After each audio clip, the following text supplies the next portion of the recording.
voici donc désormais pour le premier numéro de ce qui vous avait été promis, s'agissait donc de la chaîne du blog d'Alice.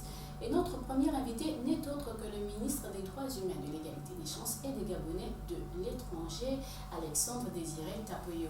Avec lui donc, nous allons évoquer le portrait de l'homme, c'est-à-dire donc son parcours et ce qui le motive donc à agir pour en ce qui concerne les droits de l'homme, mais également la situation des Gabonais de l'étranger. Et nous évoquerons également son rêve, ou plutôt sa vision pour l'Afrique et pour surtout le Gabon. Alexandre Désiré Tapoyo, bonjour. Bonjour madame. Merci d'avoir répondu à l'invitation du blog d'Alice. C'est moi qui vous remercie pour l'opportunité que vous renouvelez en me donnant cette grâce de me présenter et de découvrir mon petit monde. Vous êtes reconnu comme, en tout cas dans la corporation déjà, notamment par rapport à votre passage à Faire Savoir, comme le ministre qui ne mâche pas ses mots. Bon, c'est vous qui le dites. Moi, ce que je sais, c'est que je ne fais pas dans la langue de bois parce qu'il est difficile après de gérer cette situation. Il y a la réserve, il y a le secret, il y a le confidentiel. Mais je pense que quand il s'agit de choses sérieuses, il est nécessaire de rester honnête. Car je suis convaincu que l'honnêteté protège celui qui se conduit bien. Maintenant, qu'on dise que je le fasse sans embâche, c'est pas grave. L'essentiel pour moi, c'est que la vérité soit perçue, la réalité soit discernée et la sincérité soit présente. En revenant donc au bon départ, c'est-à-dire votre parcours, pouvez-vous nous parler de votre cursus, de votre parcours? Oui, bon, il n'est pas si logique que cela. Je n'ai pas de doctorat. Mon père a été un commis d'État et fonctionnaire. Il est décédé il y a 25 ans de cela, paix à son âme. Je suis ingénieur de formation, ingénieur informaticien, et j'ai un ESS en projet d'investissement public. Il faut dire que j'ai eu une passion pour la politique dès 1996, bien que par le passé j'ai beaucoup plus œuvré dans le cadre d'actions humanitaires. Pourquoi la politique? Parce que j'ai fait les frais de la politique par personne interposée. Je me suis retrouvé non boursier à l'étranger. Je me suis retrouvé dans une situation de précarité extrême à cause de mon engagement politique et peut-être à cause de la malhonnêteté de ceux qui étaient pour moi des partenaires politiques. Et je me suis engagé d'abord pour savoir si effectivement la politique était comme ce que nous disons au village, la politique de menteur, de racontard, ou de faiseurs de cauchemars, ou alors c'était autre chose. Quelle a été votre conclusion? La conclusion, c'est que en tant que chrétien, si le chrétien ne s'engage pas dans la politique sera gérée par autre chose. Quand je dis chrétien, bien sûr, il y a le chrétien, il y a le musulman. Je veux dire que si tous ceux qui croient en Dieu ne s'engagent pas dans la politique, nous allons laisser gérer la politique par ceux qui croient en l'obscurité. Et nous n'aurons qu'à regretter parce que nous aurons perdu tous nos rêves. Et je pense que même si je dois être la seule chandelle, au moins dans l'obscurité, cette chandelle indique le chemin. Et effectivement, en adhérant à la politique, nous allons trouver des hommes et des femmes d'horizons diverses, d'ambitions diverses, mais surtout un peuple qui aspire à un mieux-être, un peuple qui aspire à sortir de l'ornière. Car vous savez que si un peuple n'a plus de vision d'avenir, il s'abandonne au désordre. C'est pour cela que je m'accroche à la politique. D'accord. Donc, succinctement, votre parcours, vous avez été ingénieur. Je suis ingénieur, je suis un fonctionnaire du ministère des Mines et du Pétrole, oui. Où j'ai été jusqu'à directeur avant que j'ai eu entre de directeur adjoint avant d'être secrétaire général pour la première fois en 2007. J'ai eu un trou de 5 ans parce que tout simplement, comme vous le disiez tantôt, je ne fais pas dans la langue de bois, je dénonce, ça ne marche pas, c'est pas bon et puis bon, on me vire. Je me suis retrouvé comme ça un peu ici et là. Et puis surtout, je déteste les compromis, surtout les compromis malsains. Donc, si vous voulez me convaincre à travers les compromis, il faut savoir c'est que vous avez échoué déjà dès le départ. Donc je suis ingénieur de formation, je suis un fonctionnaire du ministère des Mines, je suis un exclu du PDG parce que je suis aussi à l'époque, il faut le savoir, en 2001, parce que j'avais des propos différents, donc j'étais exclu du PDG, et puis donc j'ai adhéré au CLR qui pourtant était pas si proche que moi pendant les 6 premières années de mon activité politique au CLR. Pourquoi? Parce que on prône le libéralisme et la réforme, et ça cadrait un petit peu avec ce que je voudrais, mais surtout parce que le président de ce parti m'a inculqué la notion de politique à visage humain. Et qu'est-ce qui vous amène aux droits humains et qui vous singularise également aujourd'hui? Bon, c'est quelque chose qui je suis un peu amusé par moi-même. Aujourd'hui, je suis ministre des droits humains, mais quand j'étais le secrétaire général la première fois, c'était aussi en charge des droits de l'homme, il y a 8 ans de cela. Au milieu, il y a eu la culture, il y a eu la jeunesse et les sports, il y a eu la communication, il y a eu pendant 6 jours de petites et moyennes entreprises. 6 jours? Oui, 6 jours parce que, bon, je crois qu'ils se sont trompés en me mettant là-bas, je ne sais pas pourquoi, je ne suis pas un homme d'affaires ou un homme d'entreprise. Mais je pense que le point commun dans toutes ces activités-là, c'est l'homme. C'est l'intérêt de l'homme, rien que l'homme. Et vous vous rendez compte que entre la jeunesse, les droits de l'homme, la culture et même la communication, ce sont des matières où il n'y a pas un griffe d'argent. Ce n'est pas le pétrole, ce n'est pas le bois, ce n'est pas les mines. Il faut vraiment faire preuve d'un intellectualisme poussé. Ce sont que les textes et puis un esprit d'ouverture extrêmement large. J'ai apprécié parce que détacher. Donc, ce qui vous singularise, c'est votre intellectualisme. Non, enfin, c'est vous qui dites que je suis singularisé par quelque chose. Moi, je dis ceci, que ce qui m'intéresse, j'aime toutes les matières qui ont trait à l'épanouissement de l'homme. Pourquoi? Parce qu'aujourd'hui, nous nous rendons compte que l'être humain est beaucoup plus engagé, intéressé par le matériel, par l'argent, et finit par perdre l'essentiel, mener une vie saine et décente qui peut lui permettre d'être mieux que ce qu'il est aujourd'hui. Donc, quand on parle de culture, on parle de communication, de dialogue, que nous parlions de droits humains aujourd'hui, c'est toujours l'homme qui est au centre de tout. Et je suis convaincu que si l'homme ne peut pas faire la promotion de l'homme, qui le fera? Ce ne sera pas le biais de 10 francs CFA qui viendra promouvoir l'homme. Donc moi, mon rôle à moi, c'est de promouvoir l'homme dans tous ses aspects, dans toute sa différence et dans toute sa diversité. Donc, si vous deviez souhaiter quelque chose, ou si vous deviez rêver de quelque chose, mais un rêve qui, à la fin, se concrétise, si vous deviez rêver de quelque chose pour le Gabon et pour le continent, que serait-ce? D'abord, ce qu'il faut savoir, c'est que je ne prédis pas l'avenir. Je le construis. Je m'inscris dans un bâtisseur de cet avenir-là. Et je n'ai pas de rêve, je n'ai que des objectifs. Bien sûr, on peut dire que les rêves et les objectifs sont les mêmes. Le problème, c'est que le rêve peut rester rêve. Certains peuvent continuer à dormir le matin et c'est pour ça que je précisais des rêves qui se concrétisent. Oui, certains peuvent continuer à dormir et rester dans leur rêve. Moi, je préfère me lever tôt le matin pour réaliser mes rêves, que les objectifs. Maintenant, ce qui concerne le Gabon, le continent et le monde, vous savez, si pendant 2 minutes, chaque homme, chaque femme pouvait véritablement aimer l'autre homme, l'autre femme, comme lui-même, il n'y aurait plus jamais de guerre sur cette planète. Il n'y aurait plus jamais de torture, de crime. Et tous les mots qui caractérisent aujourd'hui la perdition de l'humanité. C'est donc l'objectif que vous avez?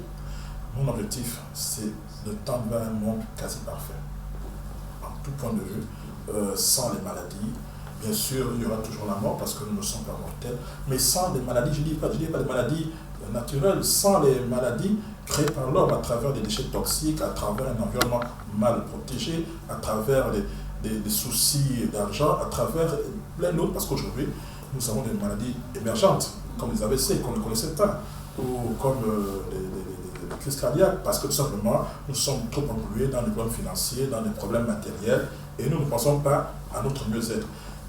Si nous n'entenons pas notre propre corps, l'âme finira par partir. Vous restez optimiste par rapport à cet objectif, puisque vous ne voulez pas le rêve a un danger, c'est que il peut toujours rester rêve parce qu'on dort. S'il ne se réalise pas parce qu'on dort, il faut se réveiller, il faut se relever pour travailler et construire ce qu'on veut. Donc, je ne fixe pas des rêves, je n'ai pas de rêve, parce que si je n'ai que des rêves, c'est que je veux rester à l'avenir. J'ai des objectifs, donc je me lève tôt le matin pour réaliser mes objectifs qui au départ ont été conçus dans les rêves certainement. Maintenant, ce que je dis, c'est que l'homme est une histoire sacrée parce qu'il est fait à l'image de Dieu. Si nous n'en prenons pas compte dans toutes nos décisions, dans ce que nous faisons en tant qu'hommes politiques, hommes d'affaires, ou tout simplement hommes et femmes, n'est-ce pas, alors ça veut dire que nous avons bradé notre patrimoine, c'est-à-dire l'humanité. Donc votre objectif, quand vous vous levez chaque matin, c'est de vous assurer qu'on parvienne un jour à ce qu'on ne parle plus de guerre, qu'on ne parle plus de faim. Vous avez dit à grande échelle le monde, mais surtout en Afrique, au Gabon. Si nous parlons du Gabon, ce Gabon, je connais un peu bien parce que, je le dis, et sans prétention aucune, s'il y a 10 personnes qui ont fait le tour du Gabon et toutes les rivières et les fleuves, je suis dans les 10. Je peux même me permettre de dire que je suis dans les 3 premiers. Dans les 3 premiers, je peux citer les 2 premiers, bien sûr. Mais bon, je ne prêche pas pour les absents, je prêche pour moi-même. Donc, je suis dans les 3 premiers.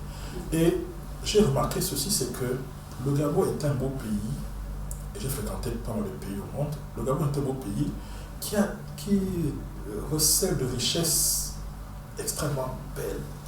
Et c'est quand même dommage que nous puissions vouloir aller chercher ailleurs ce que nous avons maintenant. Tout le monde peut être heureux. Tout ce qu'on demande seulement, tout ce que je demande, c'est que chacun puisse voir l'autre et le considérer de manière digne, qu'il puisse véritablement avoir une égalité de chances pour tous, pour accéder au mieux-être, au bien-être. Le mieux-être n'est pas forcément seulement pour l'homme politique ou l'homme riche, mais il faut également que le mieux-être soit pour tout le monde. Nous ne sommes pas nombreux, 1,8 million. Avec tout ce que nous avons comme potentialité, pourquoi toujours verser dans l'égoïsme? Pourquoi toujours dire qu'il n'y a que moi, il n'y a que moi, pourquoi pas penser aux autres? Pourquoi empêcher telle entreprise de s'installer parce qu'on estime que cette entreprise ne va pas faire votre politique? Ça ne sert à rien. Et mon combat, justement, c'est de véritablement faire du Gabon un pays digne pour ses enfants. Lorsque vous n'êtes pas en train de lutter pour concrétiser ces objectifs, que faites-vous? Passion, hobby? C'est pas très différent de mon travail. Hein. C'est pas très différent de mon travail.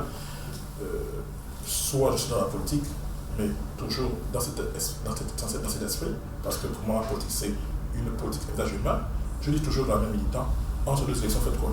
Vous dormez, vous tournez pouce. Nous sommes surpris d'avoir des meufs votants et d'avoir des électeurs ou des militants qui ne sont pas fidèles. Mais parce que tout simplement au milieu, il n'y a rien de crié. Les gens adhèrent à des partis politiques juste parce que c'est l'intérêt du candidat, c'est l'intérêt de l'individu ou de la poche de celui qui est là. Mais si celui qui est député après, ou qui est ministre, ou qui est grand quelqu'un, décède ou perd son poste, qu'avait-il de cette population-là?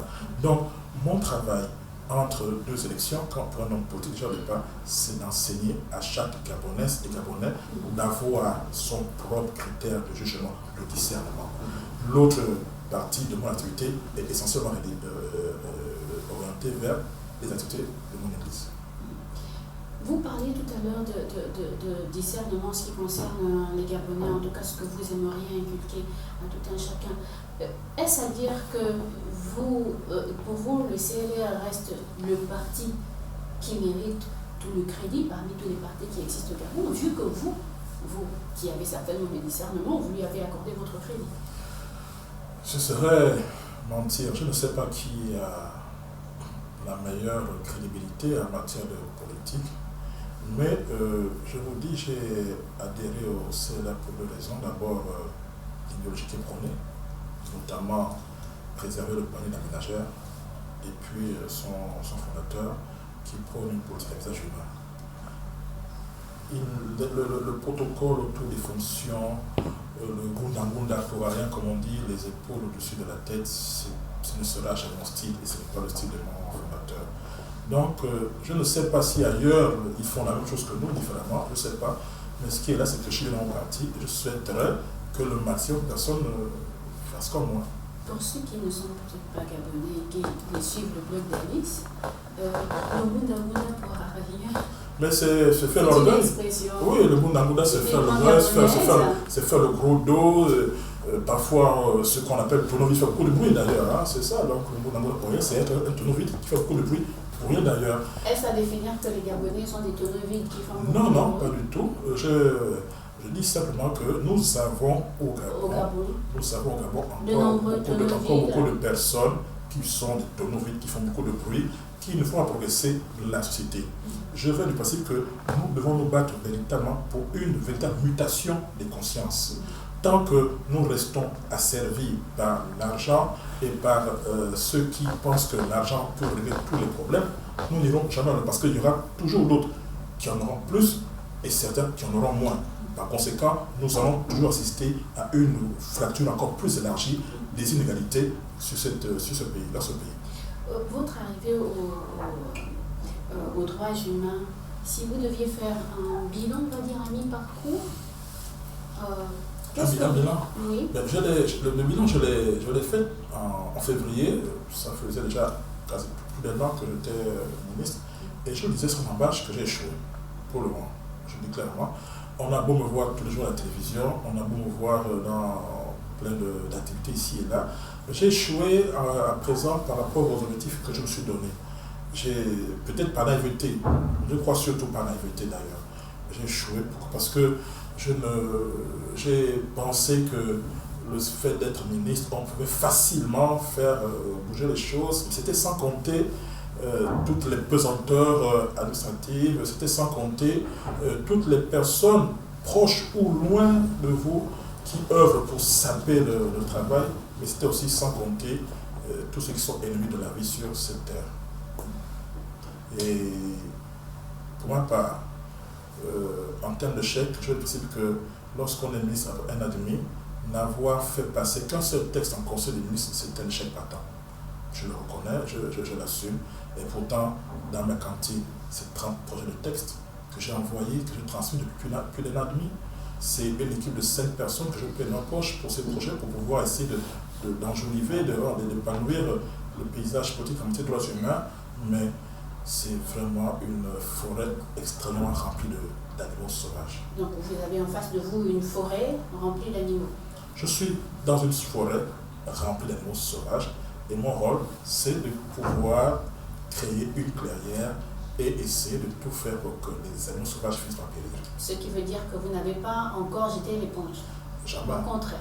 Je ne jeterai pas. Je dis simplement que j'ai échoué à présent parce que ne faut pas penser que l'action, c'est tout simplement ce qu'on mène, hein, ouvrir les ateliers, discuter, rédiger.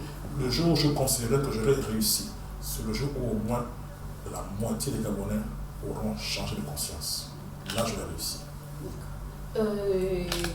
Peut-être nous allons vers la fin de cet entretien. Vous demandez ce que le reste du monde devrait retenir du Gabon. On a un large écho de tous les travers que connaît le pays, mais s'il fallait dresser une autre carte du Gabon, hormis donc ces travers, que diriez-vous au reste du monde? Le Gabon n'est pas un pays de travers. Je vous dis, c'est mon point de vue, le Gabon est le meilleur pays du monde. Vous avez cité quelques travers. Oui, quelques travers, mais ce n'est pas un pays de travers. Nous avons regardé, survolé le Gabon, ce n'est que de la végétation. Dans d'autres pays, c'est compliqué. On cherche encore cet oxygène pur, on recherche encore cette proximité avec la nature. C'est extraordinaire. Le Gabon est le seul pays, à mon sens, en tout cas dans la sous-région, à ne pas avoir connu de guerre. Mais cela ne se fait pas de manière comme ça, par magie, c'est parce que tout simplement, ceux qui nous ont précédés ont cultivé ce sens de dialogue. Le Gabonais, il aime parler, il aime dialoguer. Que ce soit un mariage traditionnel, que ce soit un deuil, il aime dialoguer, il aime parler. Et c'est parce qu'il y a justement le dialogue, l'échange permanent et parfois consensuel dans les résolutions que le Gabon a pu préserver sa stabilité en termes de paix. Et c'est une richesse extraordinaire. vous pouvez circuler du nord au sud du pays sans rencontrer de difficultés que nous rencontrons par ailleurs. C'est vrai que sur le plan de certaines réalisations matérielles, cela prend tout le temps. Mais l'acquis qui est là fait en sorte que ce vraiment je l'aime, je le défends jusqu'à la fin de ma vie. Monsieur le ministre, nous sommes au terme donc de cet entretien. Un mot de fin. Bien, pour le mot de fin, qui n'est qu'une fin provisoire, je suppose, c'est dire que dans tous les aspects de mon activité professionnelle, qu'il s'agisse de droit de l'homme, égalité des chances ou Gabonais de l'étranger, qu'il s'agisse de la politique, je demande toujours à la Gabonaise et au Gabonais, et à l'être humain en général, d'avoir en présence permanente deux critères. Premier critère, le critère de discernement. Parce qu'aujourd'hui, la rumeur est une arme bactériologique qui peut devenir une arme à destruction massive des consciences et des civilisations. La deuxième chose qui va avec la première, c'est l'amour envers l'autre. C'est bien beau de dire que nous croyons en Dieu, mais croire en Dieu sans avoir l'amour envers l'autre et pas selon votre ami ne suffira pas. Critère de discernement, le jugement pour soi et l'amour envers son prochain. Ce ne sera pas mon mot de fin, ce sera mon simple mot pour la suite. D'accord. Alors peut-être à la fin nous dire ce que vous pensez du blog d'Alice. Ben, je vais le découvrir au sortir de cette entrevue. Je ne le connaissais pas du tout, n'est-ce pas? Mais si votre blog peut permettre... Alors lui souhaitez quelque chose vu que vous ne le connaissiez pas. Oui, si ce blog peut permettre véritablement à une mutation de conscience pour amener l'être humain que nous sommes d'un niveau de consommateur de biens et à un niveau de producteur de mieux-être, oui, je vous soutiens, je vous encourage, mais sachez que votre chemin ne sera pas parchemin d'or.